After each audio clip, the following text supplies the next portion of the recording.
Bonjour, bienvenue sur Décideurs du droit. Je suis en compagnie de Corinne Lepage, avocat associée, fondatrice d'Hugo Lepage Avocat, également ancienne ministre de l'Environnement. Corinne Lepage, bonjour. Bonjour. Alors on va revenir sur l'actualité du moment. Ce sont les annonces du président de la République Emmanuel Macron suite à la Convention citoyenne pour le climat. Il a acté 146 propositions sur les 149. Il a également annoncé un projet de loi spécifique d'ici fin juillet, 15 milliards d'euros en matière de transition écologique supplémentaire. Que pensez-vous de ces annonces ? Écoutez, c'est au pied du mur qu'on voit le maçon. Je veux dire par là, nous avons un président de la République qui a un talent oratoire absolument indéniable. Le passage aux actes est une autre affaire. Et pour avoir suivi les choses d'assez près depuis 3 ans, j'ai été souvent extrêmement déçue de voir que la communication était non seulement pas suivie des mesures attendues, mais parfois des mesures contraires. Donc on va voir ce qui va se passer avec la moulinette réglementaire d'une part et la moulinette parlementaire d'autre part, avec derrière un problème politique. Nous avons des suggestions de citoyens, démocratie participative. Que va faire la démocratie délibérative? Autrement dit, est-ce qu'elle entérine, en le modifiant aussi peu que possible, les propositions des citoyens, ce qui caractériserait un nouveau fonctionnement démocratique, ou au contraire, est-ce qu'elle se met en porte-à-faux avec les propositions des citoyens pour faire autre chose? Voilà, et donc vous voyez bien que derrière, il y a un sujet politique qui n'est pas tout à fait négligeable. Justement, sur les questions un peu techniques de référendum, est-ce que c'est la bonne façon de procéder en la matière ? Si on veut modifier la Constitution, il n'y a pas d'autre choix. Et je doute fort qu'elle le soit parce qu'il faudrait un vote conforme d'abord de l'Assemblée nationale et du Sénat. Et si on veut des dispositions un peu fortes, notamment sur l'article 1er, avec un mot qui contraint l'État à agir et non pas un mot qui lui permet de le faire s'il veut bien et s'il fait beau, je doute fort que le Sénat le vote. Et puis ensuite, il y a la menace voilée du président de la République du recours à l'article 11 dans l'hypothèse où le Parlement ne voterait pas les textes qu'il suggère. Voilà, donc c'est encore une question de rapport de force.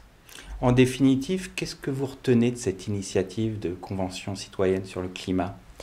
Alors, je dirais que sur le principe, je pense que c'est très intéressant parce que ça démontre que nos concitoyens, dont on dit souvent qu'ils ne savent pas, qui n'ont pas la compétence des experts, etc., ont parfaitement démontré, avec une formation, même si je peux, dirais-je, regretter un peu la consanguinité des experts qui ont été entendus. Parce que c'est un peu les mêmes qui étaient à la gouvernance, à l'expertise et à la garantie. Ça aurait été bien qu'il y ait un peu de diversité, il n'y en avait pas beaucoup. Mais enfin, ceci mis à part, et les citoyens, ils ne sont pour rien. Ceci mis à part, effectivement, je trouve que c'est très intéressant.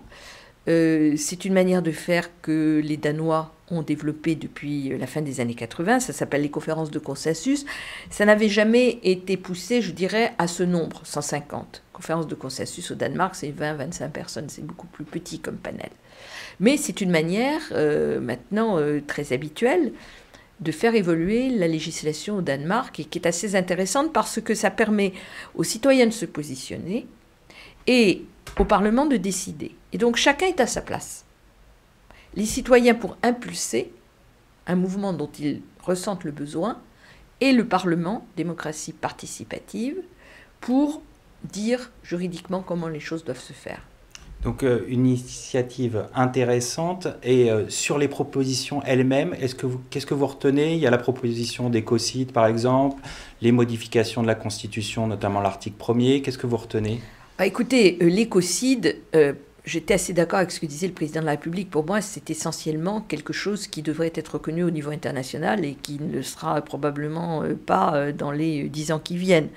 Vous voyez bien que ça serait parfait pour condamner M. Bolsonaro qui détruit la forêt amazonienne, par exemple, ou d'autres, parce qu'il n'est pas le seul à faire ce genre de choses. Là, c'est parfaitement justifié. Sur un plan national, je dirais que ce serait très symbolique parce qu'il n'y a pas énormément de dossiers qui permettraient le recours à la notion d'écocide. Mais je ne suis pas contre, bien sûr. Ceci étant, je serais quand même beaucoup plus partisane, ou aussi partisane, l'un n'excluant pas l'autre, d'un renforcement considérable du droit pénal de l'environnement qui est quand même chez nous excessivement faible. Merci Corinne Lepage. Merci à vous. Merci à toutes et à tous de votre fidélité et à bientôt pour une prochaine émission de Décideurs du droit.